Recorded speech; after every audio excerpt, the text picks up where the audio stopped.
Hey guys, it's the Captain here, accompanied by Denim Pete. The Honourable Denim Pete, to shoot the long-awaited and anticipated clash of the sort of recording studio titan box things, the Ox Box versus the new contender, the Boss Waza Tube Expander. So this particular video, we've rigged up a guitar amplifier here into a cab, into both these devices, into studio speakers, all sorts. We've even got a little Fender Pro Junior here to throw in something that the Waza Tube does that we think is kind of cool as well.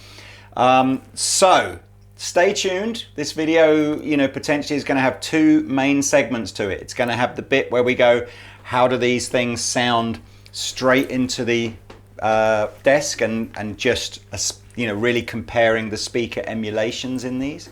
And then the second half of the video is going to be how do they sound using the attenuation elements of this straight into a speaker cabinet.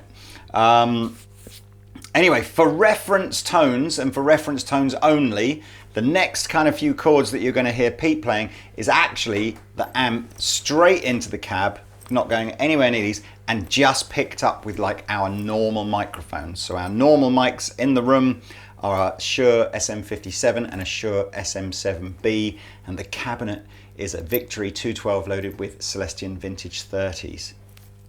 Good? Good. Good. Right, here's a clean tone with no reverb, no nothing, just a straight clean tone.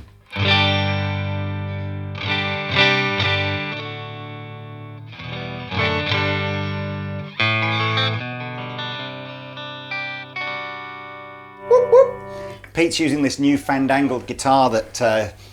well, you say new, it's 2004, yeah. But it's just had a new scratch plate. And here It's like is wearing a new jeans. a dirty tone.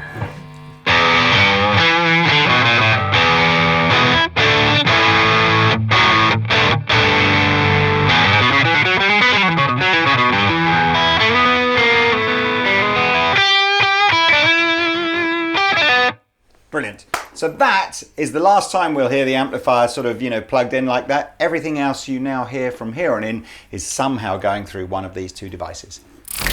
Pete! Yes! We swapped sides. We did. We swapped sides because Pete's proximity to this amplifier, once we started to gun it, started to make the guitar a bit noisy. Squeal. So we swapped sides, that's the only reason. So I have got more tech on my lap at the moment than Buck Rogers in a lap dancing bar. What you're seeing here is the iPad that is controlling the speaker simulation and the effects on the Ox Box. Mm-hmm. What you're seeing here is the laptop controlling the cab simulation and settings on the Waza Tube Expander. And the laptop has to be plugged in via USB in the back of the Waza.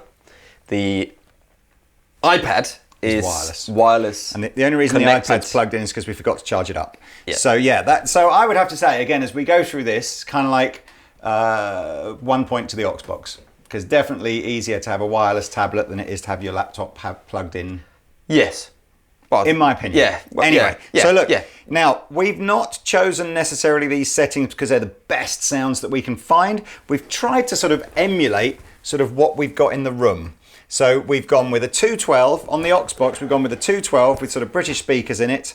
A dynamic 57 as the first mic, a dynamic 421 as the second mic, no room mic, just plate reverb, and they are both on axis, which is essentially what we've got here. Over on the Boss, there's only the option to have one microphone. So again, we've got a 212 standard. We've chosen the 421, short distance from the cabinet, mic positions 5 centimeters off the center of the cabinet. And again, we're not adding any room ambience in. That's what this anechoic means. It's like a dead flat room. So we have a switch here that switches between whether you're hearing the Ox or whether you're hearing the Waza. And we're going to stay on the drive channel, I think. Well, no, that doesn't really matter, does it? Let's see what the clean's like. So here is the Ox. It was a clean. This is all the DI bit, right? I think I said that before, okay? Yes. So you're just here, and we're just hearing studio monitors in here, so pretty much exactly what you're hearing, as long as you're listening through good speakers and not the crappy speaker built into your iPhone. Or headphones, maybe. Headphones would be sound. good. Here's yes. a G chord.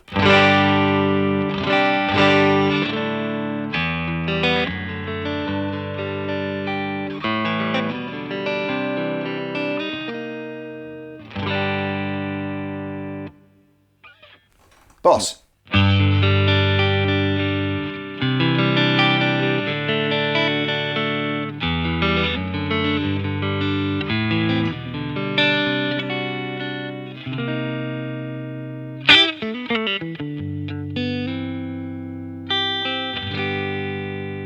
Cool.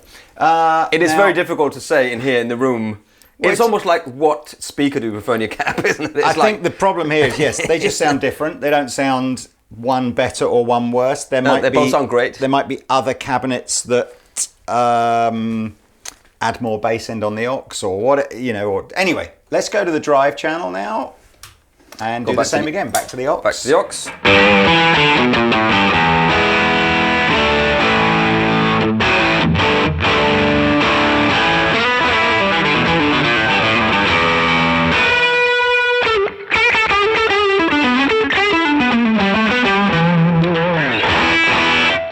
Cool. Boss? Yes.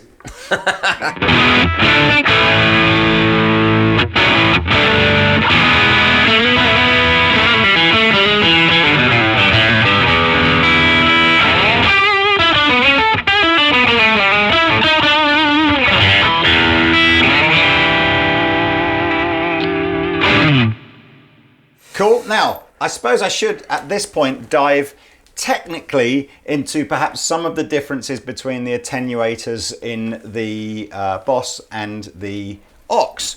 So they're both reactive load attenuators. The difference being that the Boss has settings on it that let you adjust the way in which the attenuator reacts to the signal going through it from the amplifier.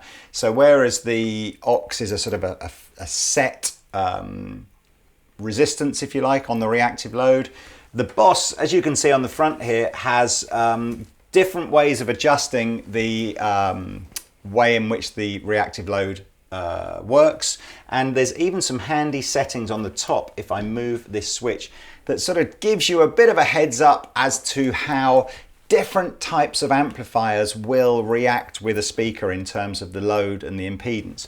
So although there's no rule book that says, oh, you must have, this particular setting for this amp or this particular setting for that amplifier, you can just tweak until you find one you like.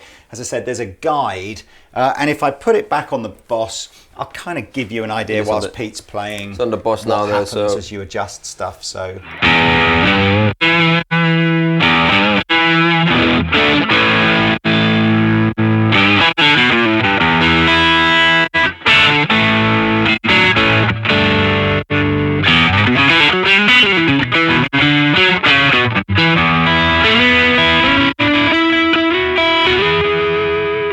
Now that's real analog actual changes in the way the attenuator is working. It's not like digital modeling to change the sound, and you can probably hear the tonality of the changes there as we went through it, and I suspect as a player you begin to just get a slightly different feel for how it's reacting. Yeah, you might know your amp, how that is with the cab, and you might sort of get the, Yeah.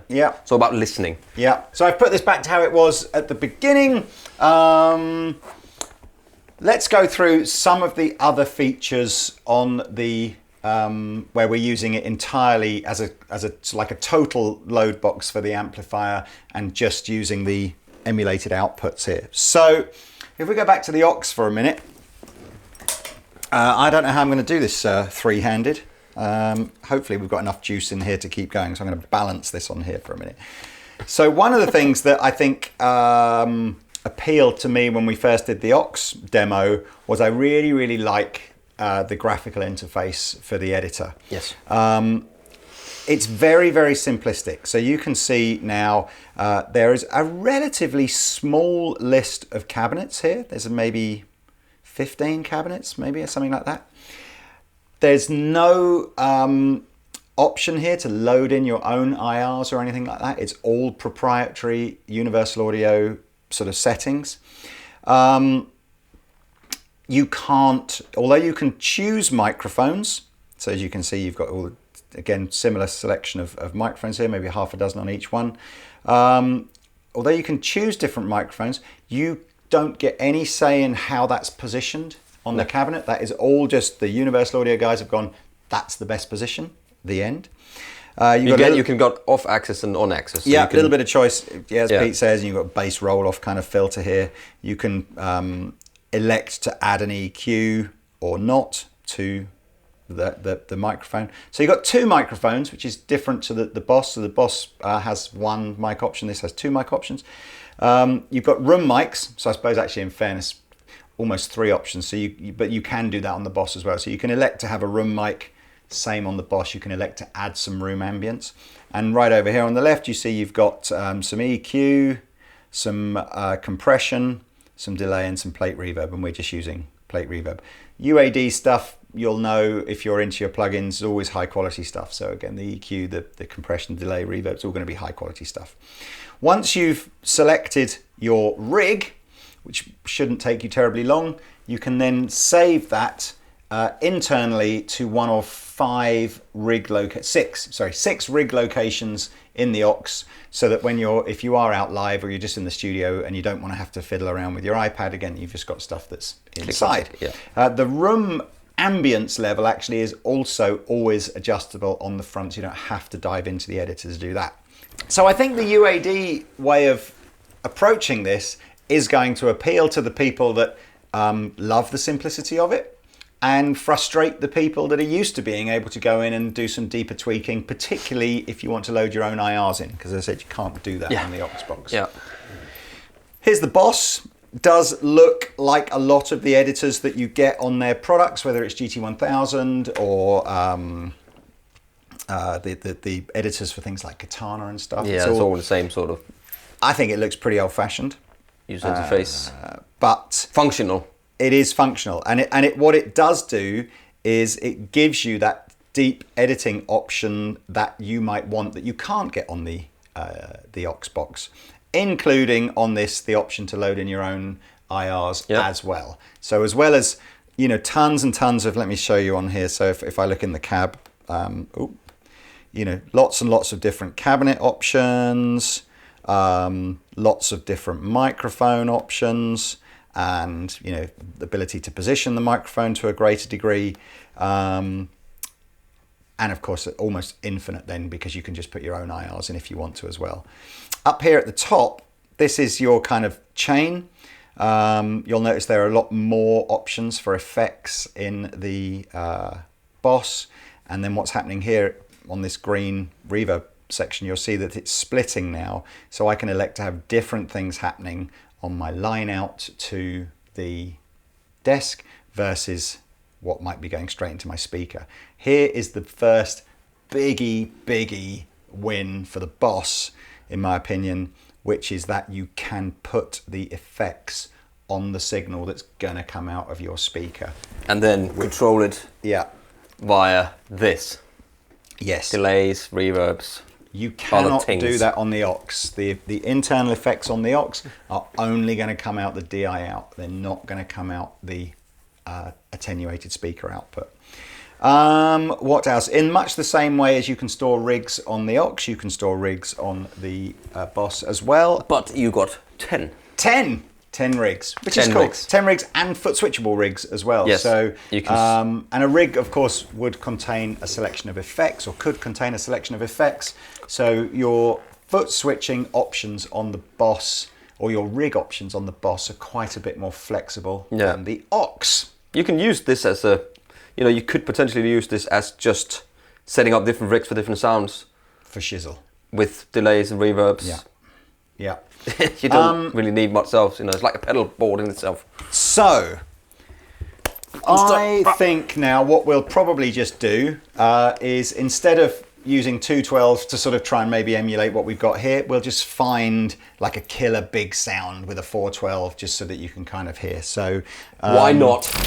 We're back in the room. So just to give you an idea now, the aux box has got a 412, GB25 thick 412. It's got a couple of mics on it. You can see on the screen here, and we're using a little bit of room now, and we're also using some delay and plate reverb from the Aux app. And over here, similarly, we're using actually I can't remember which cabinet we've gone with now. Let's have a little look. The standard 412, no, the 412 with the greenback, mix of greenbacks and V30s in it. Got the 421 microphone on it. And we're also got some delay and reverb on here. I'll just give you a quick glimpse of what those settings look like. Here you go. And we're staying on the driven sound of the amplifier. So here's the Aux.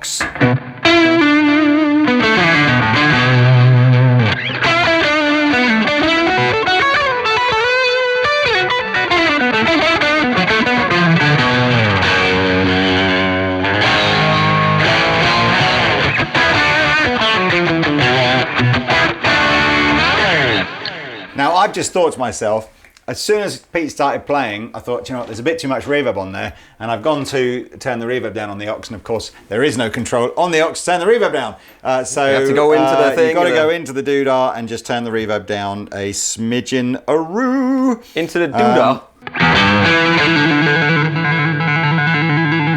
So over to the Boss.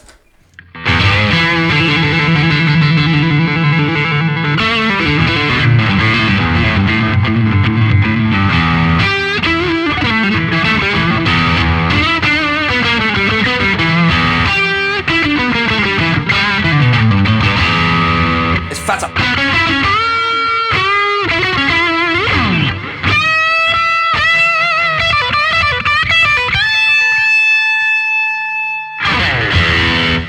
And as you probably saw me do during that was I can now just reach over and adjust the reverb in real time.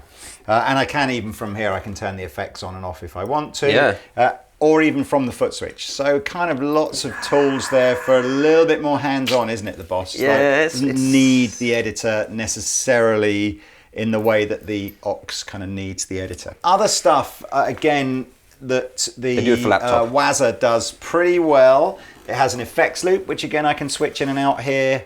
The effects section we've talked about. Has a solo sort of /EQ kind of function just to give you a boost that you can either tap in or foot switch in. And again, what I really like as well, they've even got an amp control. So essentially, as long as your amp has a function that a single tip, single mono foot switch can adjust, you can essentially attach the Waza to your amplifier and from a rig or a foot switch adjust like a channel change control. It's also worth mentioning that you've got a volume. It's easy for you to say. It's not easy for me to say on a Friday.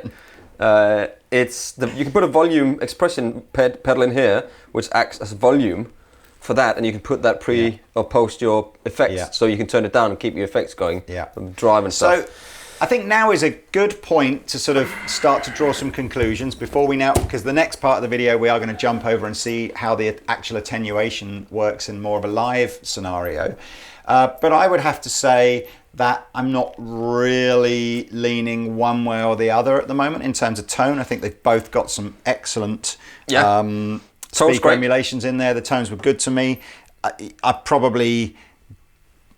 I do prefer the more simplistic approach of the graphical interface on the UAD, but that's just me. I'm a simple person.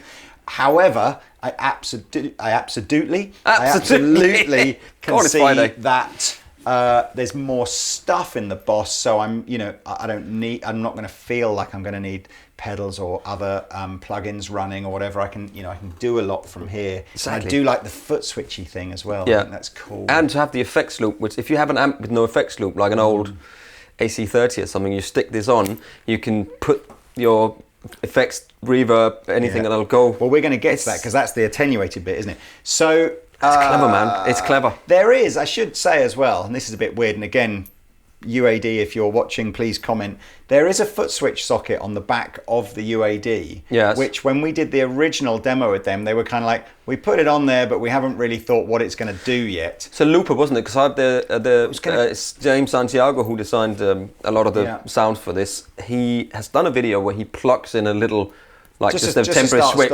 and it was a looper in there. So I suspect at some point there will be software revisions for the Aux, and all of a sudden you'll find that a foot switch can do something. But yes. who knows what? Yeah, who knows? As yet. Yes. Right, so we're going to go replug things in now. So we're going to go back to hearing what the amp sounds like. Plugged through these, but now back into the cab again. So see you in a moment. Welcome back, everybody, for part 2. So this section of the video now is really just looking at the attenuation side. So on the aux, it's nice and easy. It's actually literally just this one that says speaker volume here. That's the only button that's doing anything on the aux.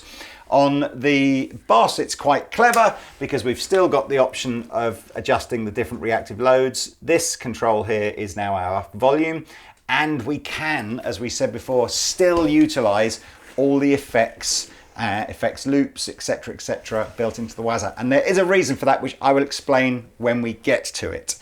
So, back to the aux. You have 5 different positions, well 6 different positions actually of attenuation. One of them is 0, which is obviously what we use. Which is this here? Yeah, that's it. It's my favourite tone. Yeah, for me today. And then there are 5 more. Now, one of the things, again, if we're being, maybe not, yeah, I suppose it's probably is a little bit of a criticism, is of course, if you get your amp dialed in exactly how you want it, and then you find that the volume that you want out of the aux is somewhere in between position 3 and 4, then there's nothing you can do other than go back to the amp and adjust to get the volume you want. Yes. Also, position 5 on the aux, which I suppose is kind of, I can see the sense here. Position 5 is not 100% of the volume. So even on its loudest setting on the aux, it's not as loud as it would be if you just didn't plug the aux in. Yes, so it it's does. Slightly attenuated. Yeah. So let's go through and give you an idea. So before we go into the aux, we're going to just revisit what it's like plugged from the amp straight into the cabinet, not going through either of these now. I think this actually probably demonstrates just why attenuators have become so popular, is because even on the V30, which is a 40-watt amplifier, you know, the volume on half is ear-splittingly loud. You know, we're at full gigging level at that point of view. So here is what it sounds like, clean and dirty as before.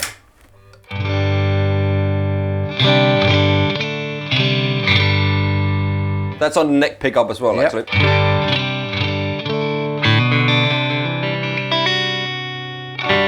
Okay, and then dirty.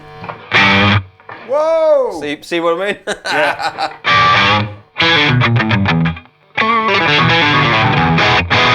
Okay. Boff. So that's your tones coming out straight in. So now, Don't look at my bottom. Go. so now we're going through the aux, and just go back on the clean tone, will you please, darling? Thank you. Now let's start with it all the way up, right?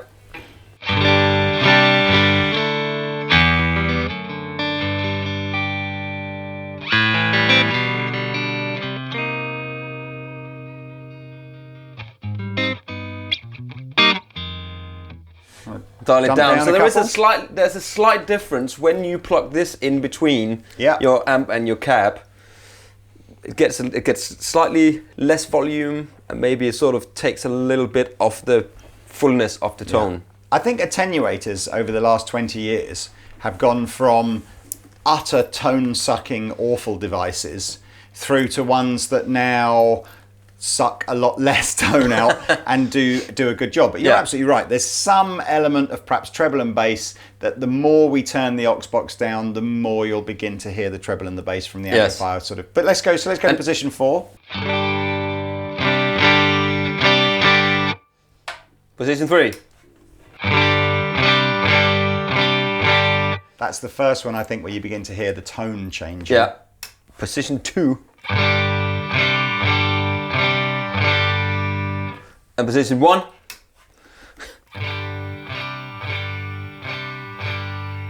And my favorite one, position 0. Driven tones. Yep. So.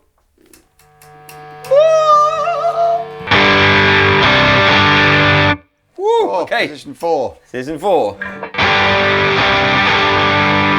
Better. 3.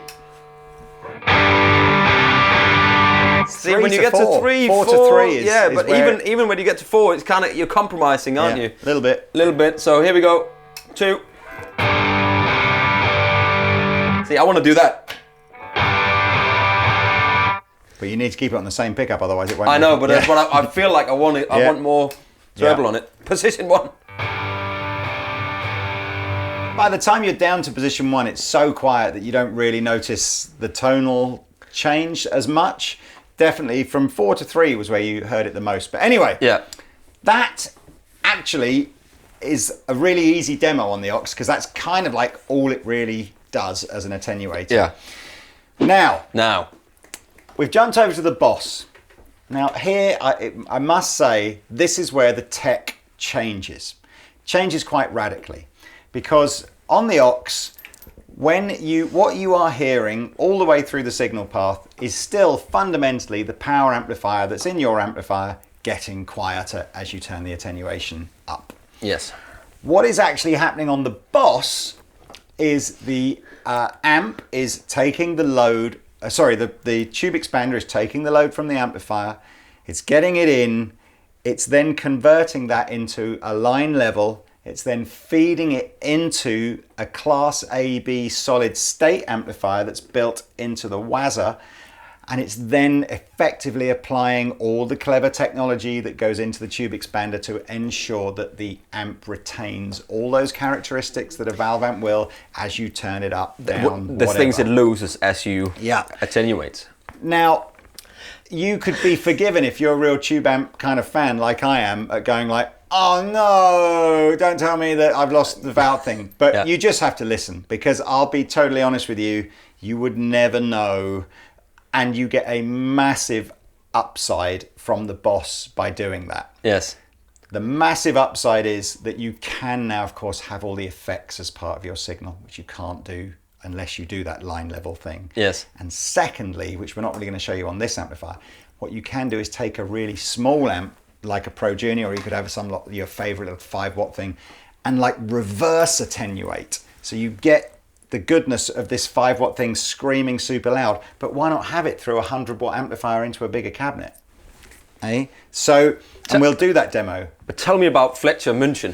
Fletcher München played for Borussia Dortmund in the 1970s. That's what he was capped 34 times by his country, and he invented this EQ curve, so that what happens as you turn anything up loud, but particularly in guitar amplifiers, what happens is the human ear begins to register the tonality of that noise differently as it becomes louder.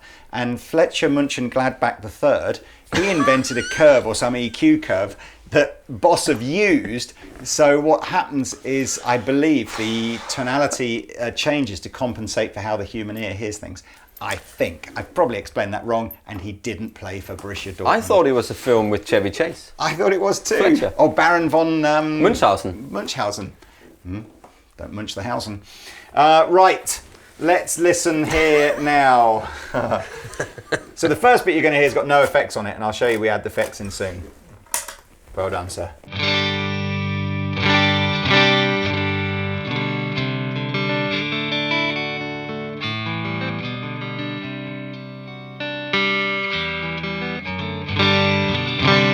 And this is just mention that this actually is...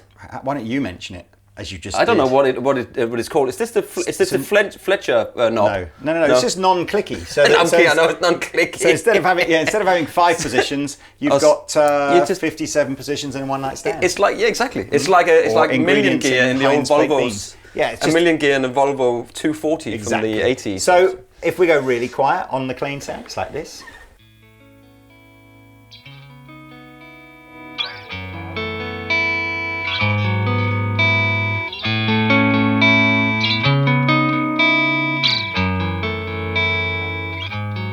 If I keep turning that up, we eventually get 100-watt Class AB, You know what? That down here sounds great. Sounds great, man. It's got everything on it, and then you can compensate with the resonance and the presence here, if you want.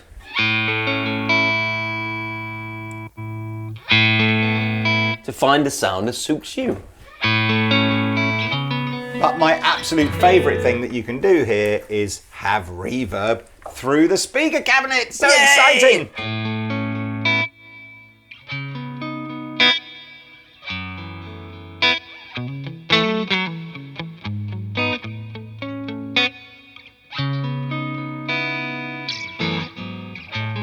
that applies to everything. I can have the effects loop kicked in, all the different delay and modulation effects. I can have my solo button, and I can still change my amp control thingy from a foot switch if I want to. So that's cool. Don't forget, I suppose you probably know this, don't want to teach you to suck eggs here. Of course, both these units will do both outputs simultaneously. So, you know, in a live scenario, you can give the sound man the emulated DI, the attenuator can still go into a cab on stage view, whatever. So they both do that. Can I add that this has got XLR out and this has not got XLR? We'll do a flash of the back because there's loads more stuff. And I think that is again a winner. XLR. It is. Because if you are a gigging musician or something, you go to a gig and you go, I don't have how you know. Yeah, can you do balanced TRS, he goes, please? Yeah, and the sound guy's going to go, what? Who is this amateur? Go and look at the. Anyway, right, let's go overdriven, and we'll do a sort of similar thing where we'll go from a fairly loud sound down low and see if you can hear whether the tone is changing at all. So I'll take the reverb off for the time. So I reckon this is roughly where we had it with the amp just plugged straight in. Here we go.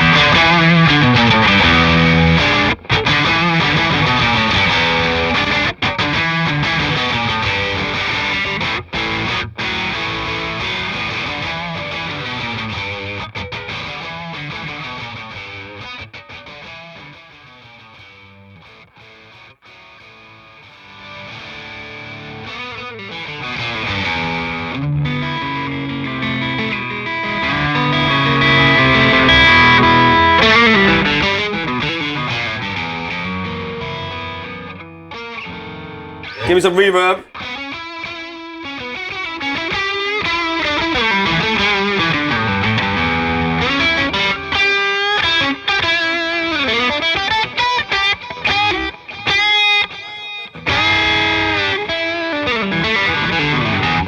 You try to bend this here, a G, up to.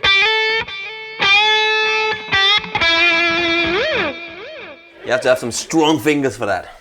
So, that's the attenuator in the Boss. And as I said, if you can sort of get your brain around the fact that all of a sudden you're not hearing necessarily your trusty old valve amplifier necessarily, or at least the valve power section of your amplifier quite in the same way you would through the aux, I think there are going to be a little army of Waza Tube Expander fans going, ooh, me likey. I think anybody who needs an attenuator for a higher wattage amp, this, I mean, if you go, I'm purist, tube purist, you, or like Mick and Dan, that pedal show, no Kempers or no nothing.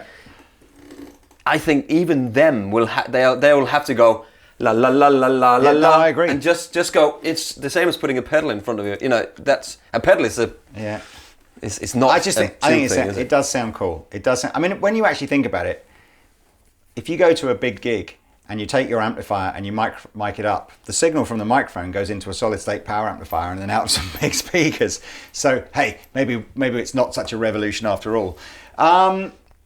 It is. So that for me, that's definitely winning on the winning.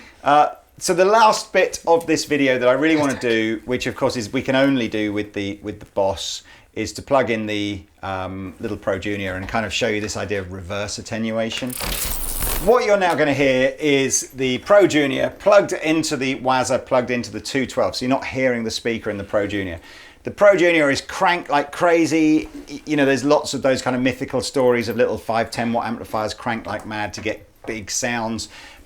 Now into a 212, which you wouldn't normally be able to do with that. And of course, we are not restricted by the output of the amplifier anymore. We've got anything we like up to 100 watts class AB. So this is a really, really cool way of you guys going out and gigging with, you know, a little Diddy tube amplifier if you want to. So if you back the volume down, and because that's where I think you get some lovely big. And of course, I can add reverb, delay, any other effects loops, whatever I want to do.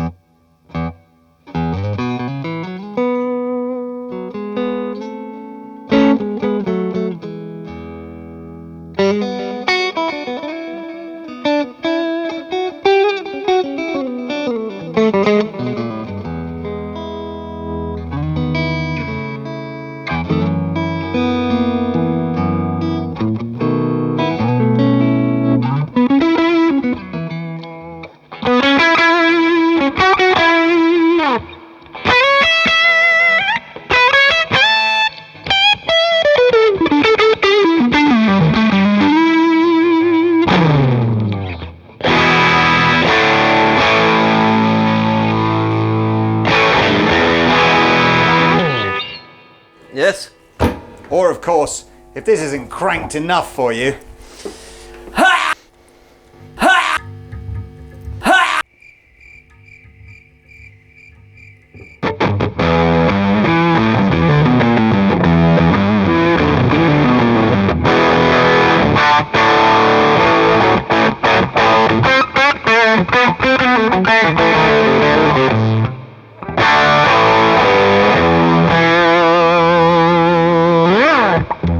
It always surprised me how fat this neck is on this guitar. It's humongous.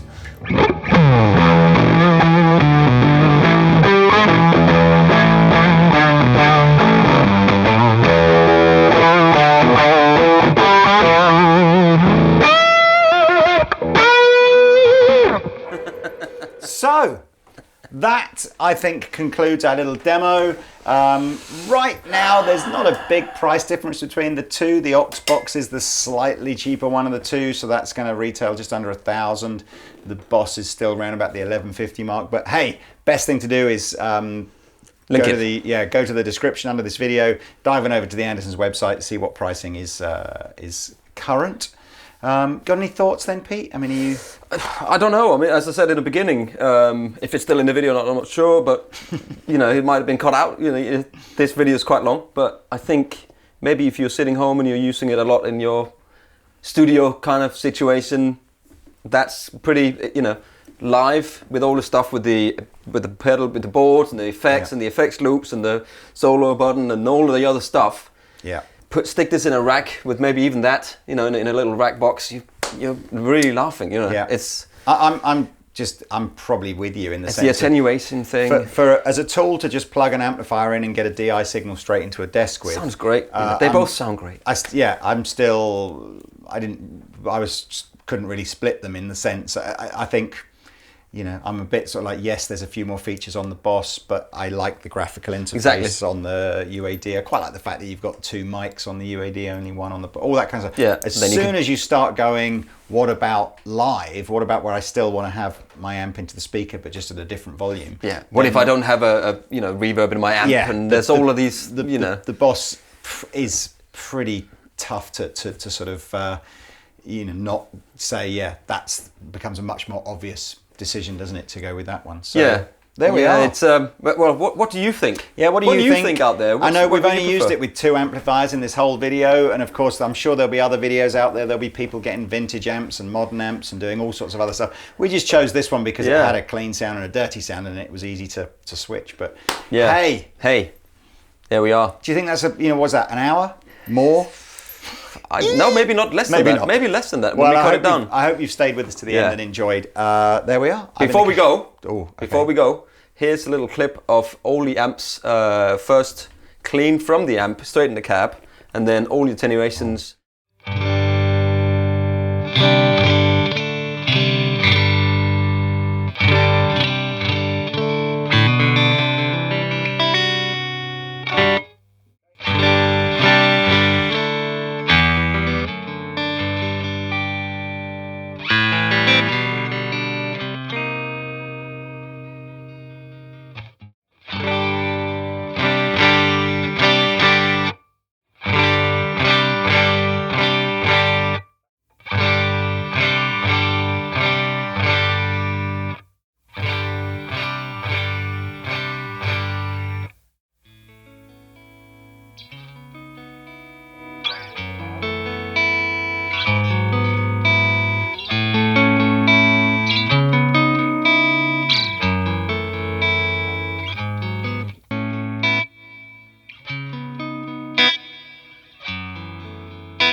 I've been the captain. And I've been Pete, Danish Pete. We'll see you next time.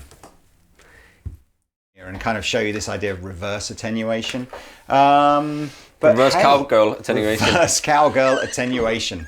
I don't think you can do that with a tube expander. Where's the switch for But that? you might be able to Waza. That's all I'm saying.